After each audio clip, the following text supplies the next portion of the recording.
तो आज का हमारा टॉपिक रहेगा बाइगुआनाइड्स। बाइगुआनाइड्स में भी हम पढ़ेंगे मेटफॉर्मिन ड्रग।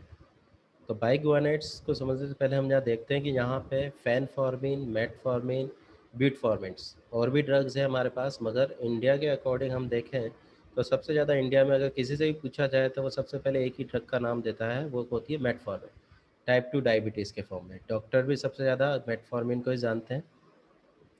इसकी मैकेनिज्म के अकॉर्डिंग देखें तो इसके अंदर क्या होता है, they reduce the hepatic gluconeogenesis and decrease the intestinal absorption of glucose, increase the glucose uptake and utilization to decrease the blood sugar level। तो ओवरऑल क्या हो रहा है, हमारे जो लीवर के अंदर ग्लूकोनियोजेनेसिस हो रहा है उसको ये कम कर रहा है ताकि ब्लड में ग्लूकोज कम से कम आए। इसी के साथ साथ हम जो खाना खा रहे हैं डाइजेशन के अकॉर्डिंग जो जीआई ट्रैक्ट से एब्जॉर्ब हो रहा है, जो वहाँ की माइक्रोविलाइज के अकॉर्डिंग वहाँ से जो एब्जॉर्ब होके कन्वर्ट होके मोनोसेक्राइड के फॉर्म में अपनी बॉडी के अंदर एब्जॉर्ब हो रहा है, वहाँ से भी एब्जॉर्प्शन उसका कम हो जाता है। तो ओवरऑल कंसेप्ट क्या हो गया हमारे पास कि ब्लड के अंदर ग्लूकोज का जो लेवल है वो मेंटेन हो गया, जो अपने आवाज में डायबिटीज मेलाइटिस के अकॉर्डिंग बढ़ जाता है। As they improve the insulin resistance, they are also known as the insulin sensitizers। अब यहाँ पे मेटफॉर्मिन को हम एक और नाम दे देते हैं इंसुलिन सेंसिटाइजर्स। तो इंसुलिन सेंसिटाइजर हमने क्यों कह दिया, क्योंकि टाइप 2 डायबिटीज़ के अकॉर्डिंग हम बात कर रहे हैं। तो टाइप 2 डायबिटीज़ के अकॉर्डिंग बात कर रहे हैं, मतलब बॉडी के अंदर इंसुलिन का सिक्रेशन तो होता है, ठीक है। अब वो सिक्रेशन के अकॉर्डिंग हमने यहाँ पे क्या कर दिया, मेटफॉर्मिन को हमने यूज़ ले लिया और उसके अकॉर्डिंग हमने वहाँ पे ग्लूकोज के लेवल को बैलेंस कर लिया। तो इंसुलिन सेंसिटिविटी यहाँ पे बढ़ रही है।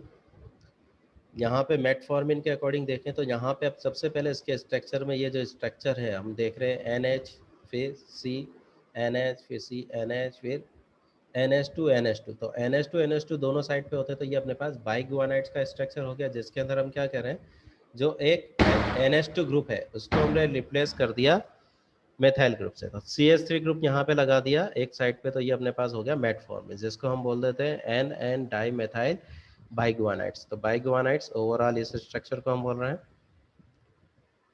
Use for the treatment of the type 2 diabetes in the obese patient.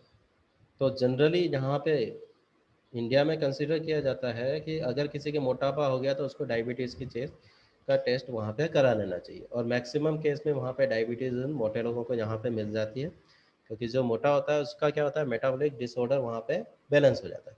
Also use for the treatment of the polycystic ovarian syndrome. Polycystic ovarian syndromes, ये सिंड्रोम हम यहाँ समझें, फीमेल के अंदर मेनली क्या होता है, हार्मोनल डिसबैलेंस की वजह से यहाँ पे मेंस्ट्रुअल साइकिल के अंदर गड़बड़ी हो जाती है कुछ, तो उसकी वजह से यहाँ पे पॉलीसिस्टिक ओवरियन सिंड्रोम हो जाता है। इस केस में भी हम मेटफॉर्मिन को यूज़ में लेते हैं। तो थैंक यू, आज हमने यहाँ पे मेटफॉर्मिन को कंप्लीट किया।